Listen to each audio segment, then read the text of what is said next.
All right, you know what? Let's just jump right into it. Uh, I'm Glenn Setchfield, VP of Marketing for DMI. We're an IMO out of Boston that wholesales annuity and life products, in case you don't know, or if this goes up on our podcast or something like that, at least we want you to know who we are. But today we've got with us Andy Robertson, the founder of CSSCS, the Corporation for Social Security Claiming Strategies Corporation. We also have Declan Donahue, DMI favorite DMI BDR, and then also Phil Ferrara, one of our favorite annuity VPs. So we've got a full house and a lot to talk about. So one of the first things we wanted to address today, I think this is going to be a lot of fun, is an article that was put out by Morningstar that had just a touch of anti-annuity sentiment, I'd say. And we just want to respond to that. And Andy Robertson has helped us to put together kind of a response. And we've actually used facts and figures to build our argument. We also have a sales idea that we'd like to discuss. But I just want to jump right into it today. And I guess what we also want to do is make this a little bit more open. So if you have a question, I'll pretty quickly just open the mic for you. Just either raise your hand or use the Q&A function or the chat function to let us know that you've got a question. But other than that, I'm going to hand it off to Andy Robertson and get this conversation started. Great. Thanks, Glenn. And thanks, everyone, for joining us this afternoon. As Glenn mentioned, one of the things we want to do is continue to build on that knowledge base that we laid for you when we introduced you to the Certified and Social Security Claiming Strategies program. One of the things that I find fascinating about the industry, especially as it relates to the advice that people are given around retirement income planning, is that people are really encouraged to self-insure their retirement income. And it's really counterintuitive when you think about insurance as a solution. And I talk a little bit about this in the precursor to the class, but I introduced you all the concept of asset optimization versus asset allocation. But as kind of a kickoff, I want to bring you back to another discussion that we likely had, and that is this idea that if I were to tell somebody they should consider dropping their homeowners insurance once their home is paid off and take that money they spend on homeowners insurance and add it to their retirement account, because the reality is there's less than a 0.3% chance that you'd ever have a total loss on your home, why not roll the dice and take that money, add it to your retirement account? And for those of you whose retirement accounts are large enough, in the unlikely chance you have a total loss, you just use the money you have in your retirement account to replace your home. In the chance that you don't have a total loss, which is highly likely, you'll save all that money. In the end, you'll be better for it. And I ask people, what do you think of that idea? And of course, the response, as you can imagine, is, you're crazy. That's the craziest thing I've ever heard. I agree. But interestingly, when it comes to income, and it comes to retirement income specifically, this is the one thing that everyone is trying to convince retirees they have to self-insure. In fact, the message is really the only thing you'd be crazy to not self-insure, or you'd only be crazy if you didn't, I should say. You'd only be crazy if you didn't self-insure your retirement income. And think about what I'm saying. We use asset allocation as the solution for retirement income planning, in spite of the fact that it's an outdated financial planning concept never intended to deliver income. And the initial safe withdrawal rates we use as the backbone of our analysis indicate that you need somewhere between 95 cents and $1.03 of every dollar of income the plan is expected to deliver. And it's undeniable. These are quantitative facts, right? We're not speculating. These are the real numbers that it would require for your plan to meet the typical person's objective of 30 years and a 90+% probability of success. So it's the epitome of self-insuring. And then when somebody introduces the idea of transitioning that risk off of the capital and onto a third-party payer like a life insurance company, oh, you're crazy. That's the craziest thing I've ever heard. Well, the reality is what's crazy is the idea that you wouldn't do that, right? Because the one thing that makes your entire existence possible is your ability to have an income stream that never ends while you're alive, right? And yet that's the one thing the entire industry is trying to convince Americans they should self-insure. Don't self-insure the risk of your home being a complete and total loss, which is the epitome of highly unlikely or never going to happen. That's the one thing you shouldn't self-insure, but you should self-insure your income. Doesn't make any sense. And the reason I lay that down for you as I start out is you have to ask yourself, how do we get here? How do we arrive in a place where people believe, unfoundedly, more often than not, that they should actually self-insure their retirement income? And I believe it's because of communications like this. So Morningstar, who's a highly regarded organization in the industry, is in the process of completing a study, and their position is simple, and you'll see it in a minute. But their position is basically that if you have enough money, an annuity provides little to no value. So when I saw that, I thought, what an opportunity to actually put this hypothesis to the test and once and for all prove that the annuity is providing tremendous value that simply isn't properly accounted for when anybody does a comparison. So with that in mind, Morningstar weighs in on when to buy an annuity. This was the headline: annuities don't provide much value for investors when the majority of their anticipated retirement expenses are covered through their savings, the report finds. So this is back in September. This is new. And specifically what they go on to say is annuities provide little value to those with 36 times needed retirement income in retirement savings. So let me be clear about what they're saying. They're saying whatever that income gap is, that ultimate permanent income gap you have, once we account for all your other sources of retirement income like Social Security and a pension, if you have 36 times whatever that value is in the aggregate in a retirement account, an annuity is not going to do anything for you. There's no point in even considering an annuity as a possible income solution. Okay, interesting. I'll bite. Let's take a look. Let's see if there's any validity to what they're saying. So here's a couple looks at the paper, and I just highlighted the things I'm talking about. 36 times their needed annual retirement income, and specifically, they're talking about the gap. It's based upon 2 lives. As you can see over here, I don't know where my pointer is. Here we go. One key finding is that an investor reaches higher levels of wealth, there is going to be less that an annuity can do for that person. That's almost laughable. Frankly, the more money they have, the more valuable an annuity becomes. And what I've found from my own experience is the wealthier the person, the more they understand the value of leverage, which is exactly what we're taking advantage of when we optimize a plan. Social Security and an annuity provide tremendous leverage and allow us to deliver a retirement income plan that's fully funded, fully inflation adjusted, and highly tax efficient on average for 50% less of the capital that they've worked their ass off to accumulate. So I find that that's the furthest thing from the truth. More importantly, the next thing is researchers modeled hypothetical participants, whose Social Security covers 80% of their retirement expenses. And then retirees should consider a so-called Social Security bridge. You'll remember from our training, bridge capital, and the fact that we show you how to bridge that period of time between when you retire and when you take benefits. And why should they consider a bridge? So they can retire as planned, but claim Social Security benefits later. So they're advocating for exactly what we believe in this paper, but they're coming up with an entirely different result. And I really don't know how that could be. So let's take a look. Morningstar's assumptions, again, are that if you have 36 times the annual retirement income gap, an annuity can provide little to no value. They assume we need to plan for the duration of 2 lives. We agree that any plan that they believe an annuity won't provide any value to has a foundational income from Social Security of 80% of what they need, and that you want to build a Social Security bridge to retire now but take benefits later. Perfect. So we're going to take those assumptions and plug it into our software and see kind of what happens, right? So we built a case study. We're going to assume both the clients are age 66. They want to retire at FRA, 66 in 4 months, take benefits at 70. The PIAs we used are $3,200 for him, $2,800 for her. They have projected income need at age 70 of $128,485. That's a number I built out based upon an inflation assumption.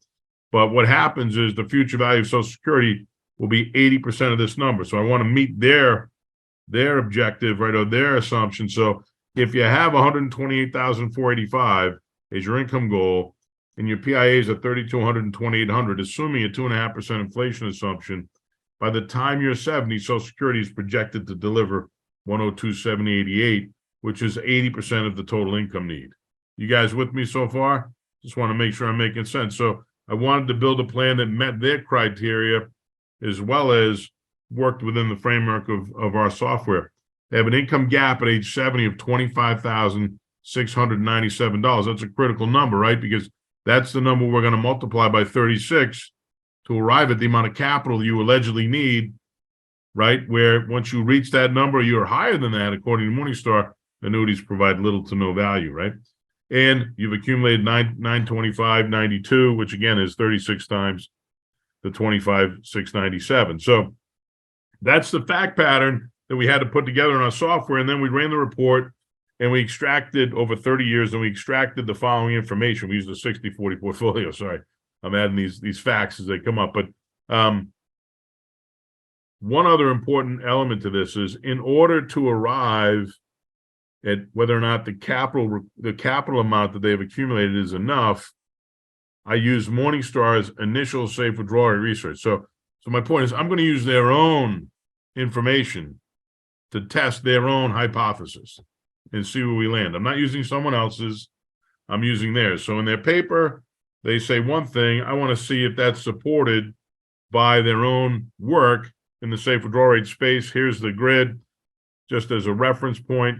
So from my perspective, if they're going to compare a retirement income plan with an annuity and a retirement income plan without an annuity, then it's only fair to assume the plan that's using an asset allocation approach, meaning they're not using an annuity, is going to deliver a probability of success of 99%, right?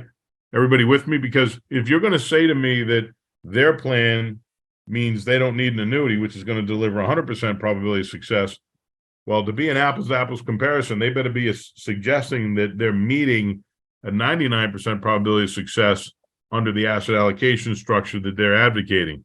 Anything less than that would be an apples and orange comparison, not an apples and apples comparison. So at first pass, I said, well, let's look at this idea that if I use an asset allocation approach and I seek to achieve a 99% probability of success, will $925,000 be enough?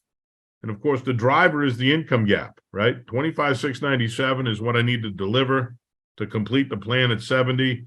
They're saying 36 times that, a 925.92 is more than enough. You wouldn't need an annuity. Well, how do they arrive at that conclusion? I don't know. But here's what I do know. If I divide the gap, the 25,695, by the net in your pocket safe withdrawal rate at a 99% probability of success using their own Morningstar initial safe withdrawal rate research, I need $1.2 million. So right away, I'm questioning the positioning they have in this paper. They can't possibly be thinking that they should compare 99 with an annuity, right?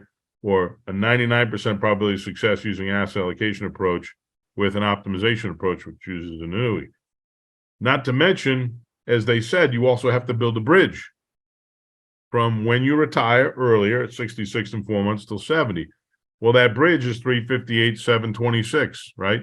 And we arrive at that by figuring how much of their own money do they have to use to carry them between when they retire at FRA and when they attain age 70. And this should be familiar to you. This is exactly how we do it in the ARO software. So the actual capital requirement to achieve a 99% probability of success is significantly greater, and I've got a bad number in here, significantly greater than what they're showing. 925 is no way near enough. More importantly, I said, well, what if we went for a 95%?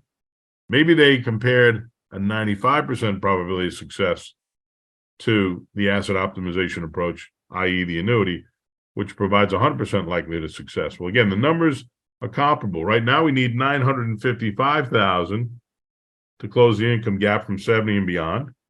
The bridge capital is the same. That doesn't change because we're still covering FRA to 70. But now we need $1.3 million. Do they have $1.3 million? No, they have $925,000. Yet again, the assumption that, or the hypothesis from Morningstar is an annuity would provide no value. How do you figure? Using your own data, I need $1.3 million to accomplish my objective, and you're telling me I only need 925. The only way I can get this number down is to introduce an annuity. So the next question was, how much risk would I have to assume as the retiree if I was going to use an asset allocation approach for their hypothesis to have any likelihood of being true? So I dropped the asset allocation approach to a 50% probability of success. Well, if I'm willing to turn my success in retirement into a coin flip, right? Meaning today I'm successful, tomorrow I'm broke. How much capital would I need then? Again, using the same credible process, the income gap doesn't change. The initial safe withdrawal rate grows to 4.74%. Now I need 542.89 to close the income gap from 70 and beyond. I still need the bridge capital to carry me from FRA to 70. Now the total capital requirement is $900,815. So the only way, using their own data, the only way this hypothesis holds any water is if the retiree is willing to move forward with a plan that has a 50% probability of failure. That makes absolutely no sense to me. Not only does that make no sense to me, but obviously, as I've talked with you about before, we know we can do a significantly better job for less capital by introducing an annuity, and we call that asset optimization. What's the probability of success using an annuity? 100%, because our two sources of income are Social Security and an annuity carrier, right? So the numbers are the same. Here's the gap, here's the capital, which is 36 times the gap. How much do we need? Well, if I go to Declan and say, how much do I need? Or Phil, how much do I need to close that gap? We need $427,965 to close that gap on a contractually guaranteed basis for the duration of 2 lives using a product that provides a performance-based income solution so that I have the possibility of combating inflation. How much more do I need? Just enough to cover the bridge capital, which hasn't changed, regardless of what my probability of success is that I seek. And the total capital requirement is $786,691. So you can imagine why I say, how do we end up here? This is programming to me. Morningstar comes out with a paper and says annuities provide little to no value to somebody who has 36 times savings, and a simple analysis using their own data to verify their work indicates not only is that not true, but the only way you would even be successful is if you were willing to assume a 50% probability of loss. And that would be crazy knowing you could deliver 100% probability of success for literally half as much capital as it would require to meet a 99% probability of success using an asset allocation approach. So hopefully this is all resonating with you, because this is ironically, the very thing we train you on, the very thing we talk about, and it lays out exactly how we lay things out in the Athene Retirement Optimizer. Now, to kind of look at these things side by side, let's check this out. So Morningstar's hypothesis, annuities provide little no value to those with 36 times the income gap and savings. This is just a revisiting of the fact pattern, so you have it in front of you. But let's look at this. Key metrics. So using an asset allocation approach and seeking a 99% probability of success, which to me is the only way to do an apples-to-apples comparison between asset allocation and asset optimization, which is the strategy using an annuity. And the capital available is the same, right? Because it's 36 times the income gap. The capital required to deliver the plan is $1.5 million versus $786,000. So we reduce the amount of capital you have to accumulate or commit to deliver 100% probability of success by $784,000 as compared to what you have to commit if you want a 99% probability of success using an asset allocation approach. Of course, unfortunately, if you use Morningstar's hypothesis that if you have 36 times your income gap, you're more than well off in retirement, you're going to have a shortfall of $645,000. Using the asset optimization strategy, you're actually ahead of the game using a 36 times the income gap number as the benchmark. You're ahead to $138,401. Not only that, if we invest that $138,000 at 5% for 10, 20, 30 years, again, just like we show in the report, the future value of that excess capital is also going to be available not only for the two of them while they're alive, but for the surviving spouse. One of them's going to pass, and not only are they going to lose a Social Security benefit, but if they use an asset allocation approach, in all likelihood, they have no capital left. They have a smaller survivor benefit because all they have is Social Security. under the asset optimization plan, they have the $54,000 in Social Security plus the $25,000 being delivered on a joint life from the annuity. So their survivor benefit is $80,375. Not to mention, in 20 years, the future value of the excess capital is 400 plus thousand. In 30 years, it's almost 800,000. Who's going to be in a better position when it comes to building a retirement income plan? The person who uses an asset allocation approach and believes in this idea that if you have 36 times, you'll be fine, or the person who uses an annuity, which obviously flies in the face of what Morningstar is suggesting. Now, pardon me. Now, what if we dropped it to 95? You can see it. I'm not going to walk you through every number again. You're still underfunded. So there's no excess capital. There's no future value theoretically. The survivor benefit is a fraction of what ours is. And you go from underfunded to overfunded. And how did we do it? We didn't require you to take any more risk, right? We didn't require you to rely on hope or luck. We leveraged a strategy and a tool we knew contractually would guarantee that this plan would be successful. And we were able to do it for less than the 36 times your income goal or your income gap, unlike Morningstar suggests. And then lastly, 50%. Again, if you're willing to assume that there's a 50% probability of loss, you only need 900,000, which leaves you with excess capital of 24,000. But it's hardly excess capital, right? Because on any given day, this plan is so underfunded, it could implode. Again, compared to our plan, which is always 100%, which strategy do you think your clients would prefer? Well, if they listen to Morningstar, they're convinced that they'll be fine if they have 36 times the income gap, but yet Morningstar's own work, when we utilize that data, suggests that there's no validity to what they're saying. My point again is, how did we get here? How do we wake up one day where people think this is a good idea? It's because of articles like that. Here's an article published by a reputable organization that essentially takes a shot at annuities without clearly actually doing the analysis. And I'd love to see, more detail, which allegedly is going to come out on how they arrived at their conclusion. But there's nothing that I've seen that would support what they're saying to be true at all. So I'm having a little fun here, but the idea that 36 times the income gap is more than enough savings, how'd they do? Not well, right? The assertion that annuities provide little to no value to those who have 36 times, little to no value. The only chance you have of having a successful plan is if you introduce an annuity. So when this was first brought to me by one of the carriers, an executive at one of the carriers, he said, "What do you think?" I said, "I think at first glance, the only way this is possibly true is if you cannot understand or refuse to accept the value that leverage brings when you have a franchise right of taking advantage of the law of large numbers. No one else can do it except the insurance industry. As a financial advisor, I don't care what interest rates are doing or dividends are doing. You cannot build your own annuity when you're dealing with a 1-to-1 ratio. I don't care what you say. And the idea that you would even suggest that it's possible, it's a good idea, is really flawed logic. I know you wouldn't be here if you thought that to be true, but this is what we're up against. And Morningstar is a perfect example of how people get programmed and they have these unfounded beliefs, and there's nothing behind it. There's nothing standing behind this assertion that supports any of what they're saying. So bottom line is, most people, when they look at retirement, they have two options. They can go with what we call the hope so versus the no so. With asset optimization, what do we know? We know exactly how much capital we'll need to accumulate or commit in order for that plan to be successful. You cannot say that using an asset allocation approach. You can only predict. You cannot say, I cannot say that I know exactly how much you're going to have to commit. What I can say is I will not know exactly how much you have to commit until the two of you have gone.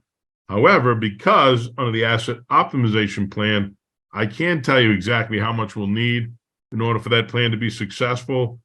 I also can tell you how much we have left unequivocally that we could do something more productive with, that we could live in retirement, right? And not have to worry about just paying our bills. And that only happens if you take the no-so approach. The biggest challenge we have in the financial advisory community is getting people to understand that a 21st century retirement income plan, which is what asset optimization represents, right? it's a turn away from a 1952 strategy that was introduced for growth that we're now trying to convince people was designed for income. It's looking at something different and recognizing that in order to do it, first and foremost, you have to understand philosophically what we're talking about, which you do because we've gone through this. You have to get trained in the Social Security space so you can speak intelligently with people about the power, the economic value that Social Security brings to the planning process that is completely overlooked. And you need the tools to put it on display in real time so people can make better, more informed decisions.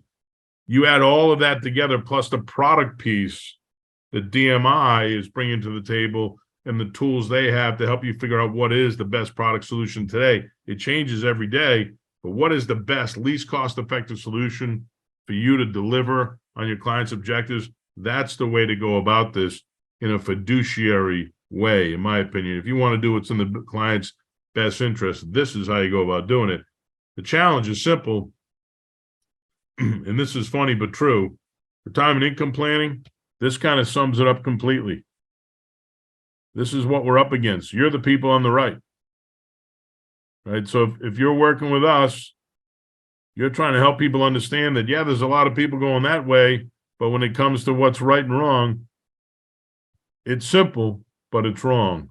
What we're doing is complex, theoretically, but it's right. I would argue that what we do is actually the least complex of all things, because what we do is based upon guarantees, right? It's based upon numbers. It's based upon a quantitative analysis. It does not depend on assumptions. Virtually everything that everyone else is doing and the software they use relies completely on assumptions. As I said to somebody the other day, software is like an instrument. You can get it to play any sound you want if you know how to work with it.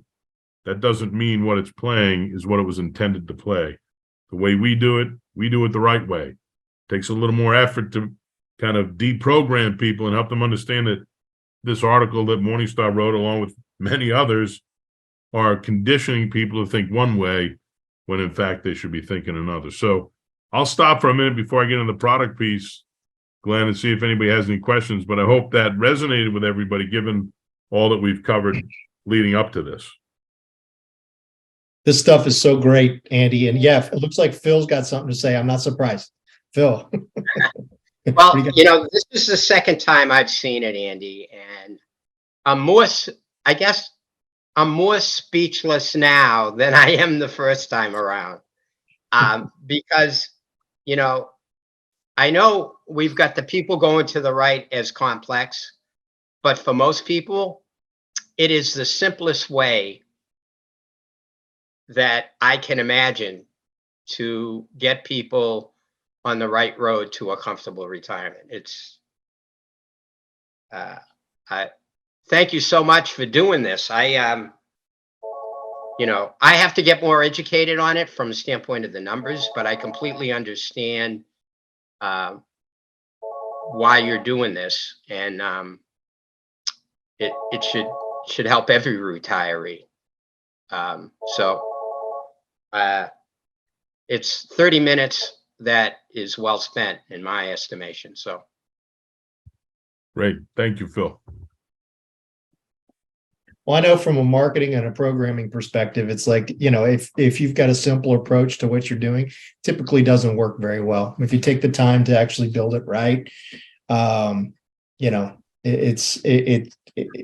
see the fruits of your labor. So I think it's great. And the numbers, every time I look at them, they boggle my mind. So thanks and I think part of the reason why we're here too is to help you guys know that, hey, we're trying to help you to break down people's paradigms around asset allocation versus asset optimization. So this is kind of the beginning of us doing that. So we're probably also going to come out with some pieces that will break down. You're like, hey, here's just some like top 10 things that you could say to your clients to help them understand why asset optimization is a good alternative from a traditional asset allocation approach.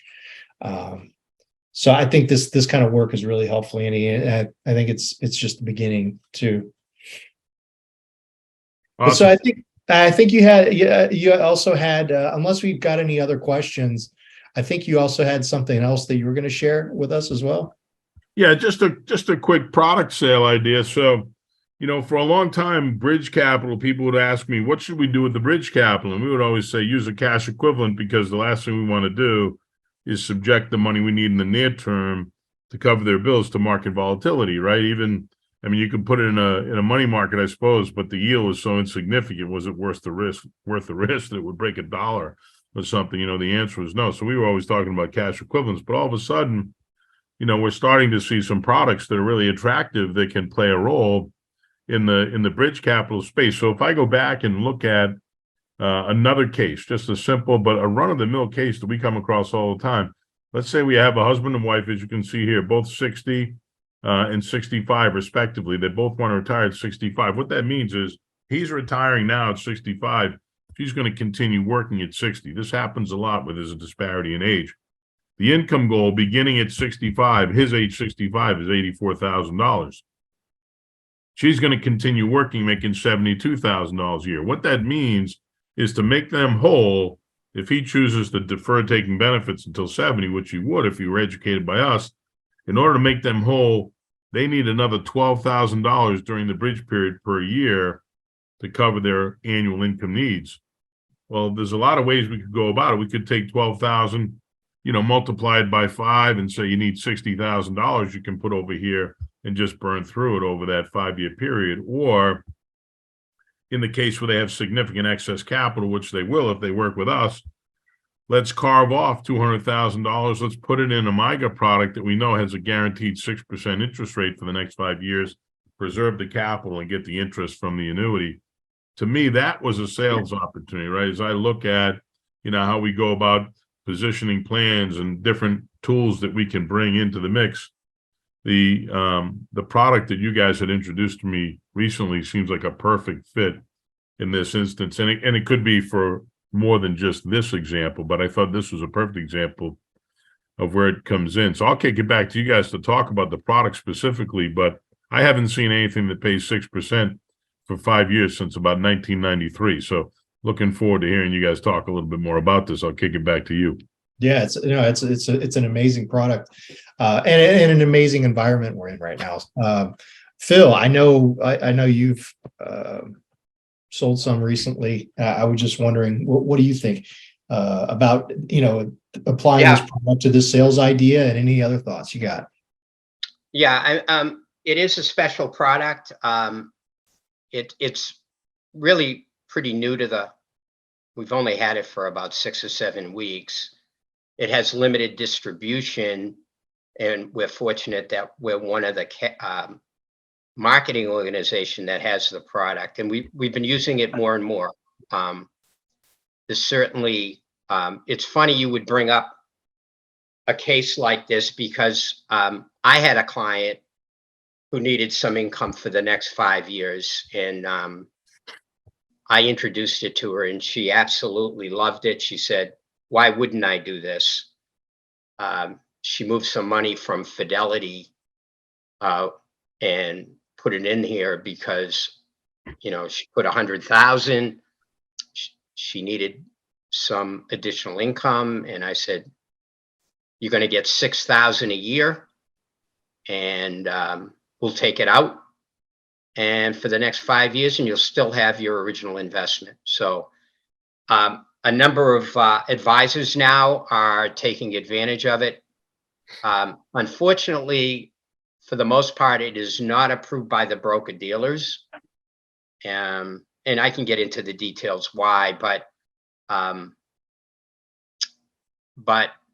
if you're not with a broker dealer, or you're an RIA, then you and not affiliated with a broker dealer, it is a great product to use, especially if you want to generate some income, like Andy said, on a bridge basis. Why wouldn't you do this? So. Hey, Phil, it raises a good point that the Ibexus MIGA Plus might not be for everyone, but it's a fantastic product, right? But be aware that on my back office, we do have a MIGA store. And here, I'll share my screen real quick. If you guys haven't seen that yet, take a look. Here you go. So inside the MIGA store, you've got access to Annuity Rate Watch. If you're licensed with DMI, you instantaneously, or you're going to get access to Annuity Rate Watch, where you can get all the top MIGA products. You can apply for policies through there. In some cases, with Ibexus, you actually have to use Firelight to apply for their policies. But so we keep the most up-to-date rates here. We also have some white papers regarding the innovation of the MIGA, a risk premium conversation that's really good, and then also our MIGA manual. So if you're not used to selling MIGAs, that's something you can bring to bear on the conversation and knowledge you can gain from that. Got Ibexus resources, a MIGA complete campaign. So this is pretty robust. I would urge you to go check this out. I don't want to completely derail our conversation today and turn this into a MIGA conversation, but there's some compelling arguments as to why you need to be looking at MIGAs these days. So, but I'll stop there with my MIGA store breakdown. But Phil, Declan, did you guys have anything else you wanted to add to either that topic or what we discussed today? Nope. Yeah, pretty good. Does anybody have any questions? No, I guess not. Yeah, any questions from anybody in the audience? Happy to take them. And this is for you guys too. And really, if there's anything else you want to discuss as well related to Social Security optimization, the CSSCS program, we're happy to take it. Anything at all?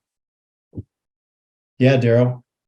Here, I'm gonna let you talk, buddy. Hang on one second.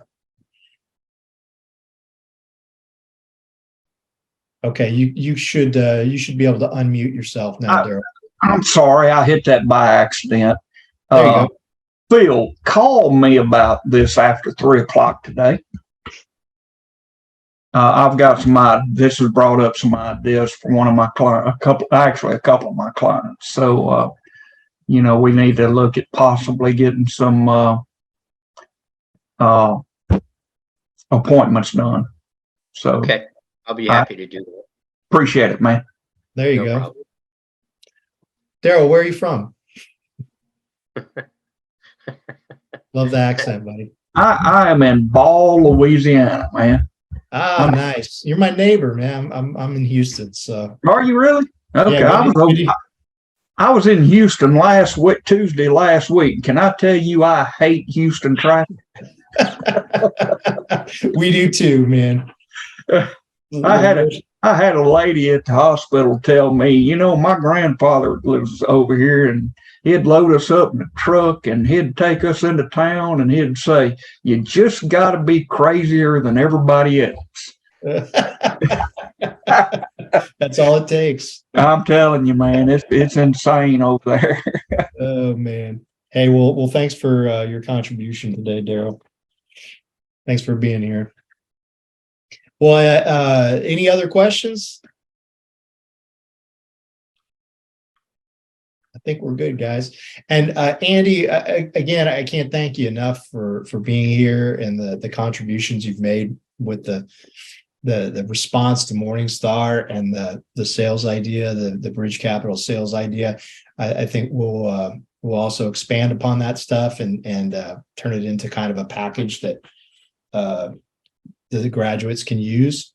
So really appreciate you, man. Was there anything else you wanted to add, Andy? That was plenty, but I'm just saying, hey, if you got anything else you want to add, feel free. I can go on this one, Glenn. You know that, but no, I appreciate the time, and hopefully this this just reinstills in everybody the belief in that the idea that the work we do and the products we believe in are really what people need to be successful in retirement. Amen. Absolutely. Yep. Well, appreciate everybody for attending. And as always, just reach out to us with any questions. Phil, sounds like you'll be getting back to Daryl today. And thanks again. We will, just a reminder, in January 19th, we have another CSSCS class coming up. So if you guys know anybody that you think should also get certified, please get them involved. We'd be happy to have them be a part of the team. And we'll start doing these mastermind classes once a quarter, and we'll definitely keep you posted on when those are taking place. Thanks a lot, everybody. Great. Thanks, fellas. Thank you very much. Thanks, everybody. Have a great day. Bye-bye. Thanks, Andy. So much. Bye-bye.